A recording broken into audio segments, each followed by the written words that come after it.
Sistema imunitário. O sistema imunitário é formado por estruturas e células de defesa, entre as quais se destacam os glóbulos brancos. A função do sistema imunitário é proteger o corpo contra substâncias ou micro-organismos que possam causar doenças. Os glóbulos brancos são as células que atuam no sistema imunitário. Eles defendem o corpo dos agentes invasores. A medula óssea e o timo são os principais órgãos do sistema imunitário. Na medula óssea são produzidos glóbulos brancos. O timo é um órgão que abriga alguns glóbulos brancos até eles amadurecerem e ficarem prontos para defender o corpo. É o conjunto de barreiras físicas e bioquímicas que impedem que os micro-organismos provoquem uma infecção. Essas barreiras são também chamadas de mecanismos de defesa não específicos, pois defendem o organismo de qualquer tipo de invasor. Micro-organismos patogênicos causam doenças. No corpo existem algumas barreiras como a pele, a saliva e a cera. A pele é a principal e primeira barreira contra os micro-organismos. A saliva contém substâncias que matam bactérias e impedem o desenvolvimento de agentes patológicos. A cera, que é produzida pelas orelhas, tem como função dificultar a instalação de micro-organismos no canal da orelha. Por isso, não devemos eliminá-la completamente, porque ela impede que os agentes invasores entrem em nosso corpo.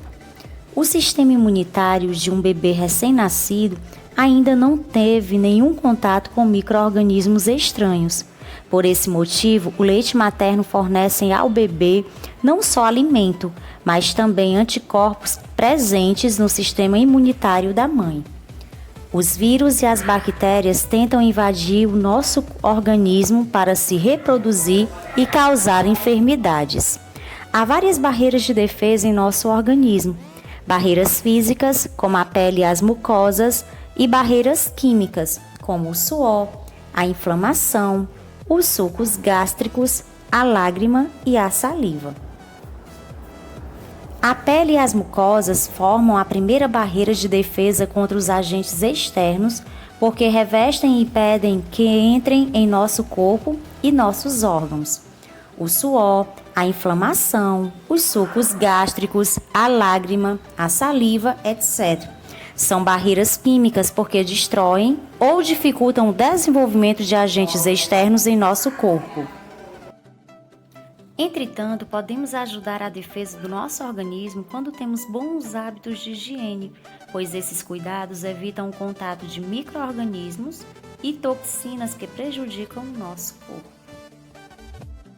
Quando o agente externo consegue ultrapassar essas barreiras, entra em ação outra barreira de defesa, o sistema imunitário ou imunológico. A inflamação é uma alteração de uma parte do organismo que se caracteriza por vermelhidão, inchaço, dor e elevação da temperatura. São as características da inflamação que indicam que o sistema imunitário está trabalhando em nosso corpo porque este está infectado, ou seja, invadido por algum agente externo. Assim, pela presença da inflamação, é possível compreender a função do sistema linfático, que é formado por uma complexa rede de órgãos, como gânglios e vasos que atuam no sistema imunitário, colaborando para a proteção do organismo.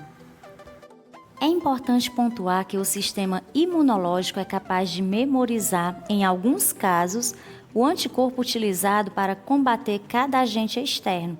Assim, quando o corpo é novamente atacado pelo mesmo agente externo, o sistema imunológico age muito mais rapidamente.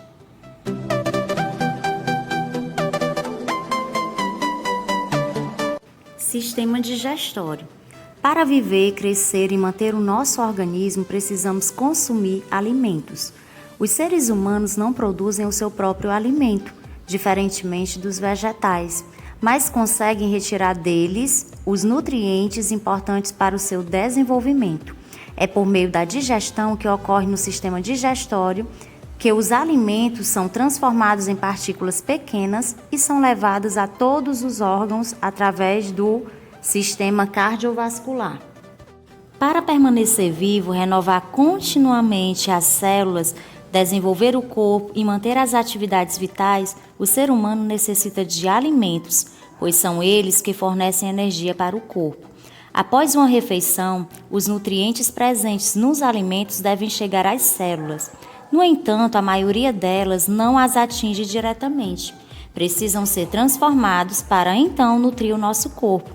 Os sistemas envolvidos na nutrição são sistema digestório, sistema circulatório, sistema respiratório e sistema excretor. A digestão é o processo pelo qual o alimento é transformado em pequenas partículas chamadas de nutriente, que, ao serem levados à corrente sanguínea, são distribuídas para todas as células do nosso corpo. Os órgãos que constituem o sistema digestório são boca, faringe, esôfago, estômago, intestino delgado, intestino grosso e ânus. As funções digestórias são transformar os nutrientes em partículas menores que possam ser absorvidas pelo organismo, eliminar as partes alimentares não aproveitadas pelo organismo. Com a ajuda dos dentes, o alimento é reduzido a pequenos pedaços.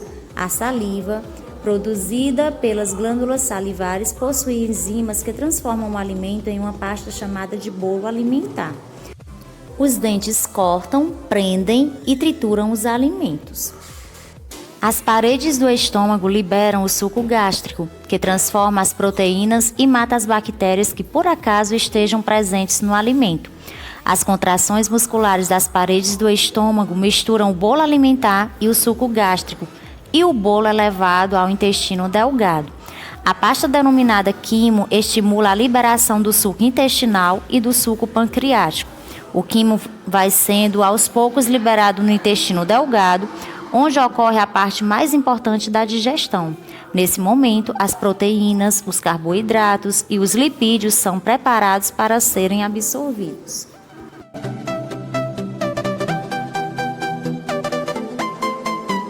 Agora vamos fazer a correção da página 219, que foi passada na aula anterior. Qual a função do sistema respiratório? É possibilitar essas trocas gasosas, absorvendo o gás oxigênio do ar e eliminar o gás carbônico, também conhecido como dióxido de carbono. Escreva o nome da entrada do ar em nosso corpo, inspiração. Da saída do ar em nosso corpo, expiração. Terceira questão. Onde ocorrem as trocas gasosas? Nos pulmões. Questão 4. O sistema respiratório humano é constituído pelas vias respiratórias e pelos pulmões. Questão 5. As vias respiratórias têm uma função. Qual é? Aquecer o ar, evitando o resfriamento dos pulmões, filtrar as partículas de poeira e as bactérias do ar, além de torná-lo mais úmido. Página 220. Escreva no lugar correspondente o nome das partes que formam o aparelho respiratório. Fossas nasais, laringe, pulmões, faringe, traqueia e brônquios. Questão 7. Sobre as etapas da respiração, numere as afirmativas na ordem certa. O ar que respiramos do ambiente passa pelas fossas nasais, pela faringe, pela traqueia e pelos brônquios, chegando aos pulmões. Nos pulmões, o oxigênio passa para o sangue. O sangue rico em oxigênio percorre todo o corpo e o oxigênio vai para todas as células. Nas células do nosso corpo, o oxigênio se combina com a glicose, produzindo energia, água e gás carbônico. O gás carbônico é levado através do sangue para os pulmões, de onde vai para o ambiente. A sequência fica 2, 4, 3, 5, 1. Página 229. Que sistema é responsável pela circulação do sangue? Sistema cardiovascular ou circulatório? Letra B. O que forma esse sistema? O coração, os vasos sanguíneos e o sangue. Letra C.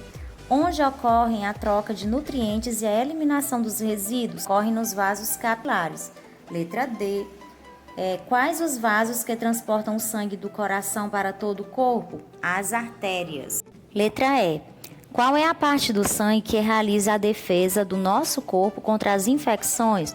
Glóbulos brancos ou leucócitos. Letra F. Onde são produzidas as células do sangue?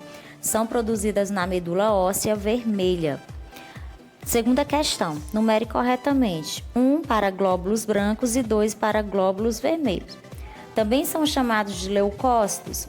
glóbulos brancos. Também são chamados de hemácias, glóbulos vermelhos. São células que apresentam hemoglobina, glóbulos brancos. São células especializadas na defesa do corpo, glóbulos brancos. A sequência fica 1, 2, 2, 1. Página 231.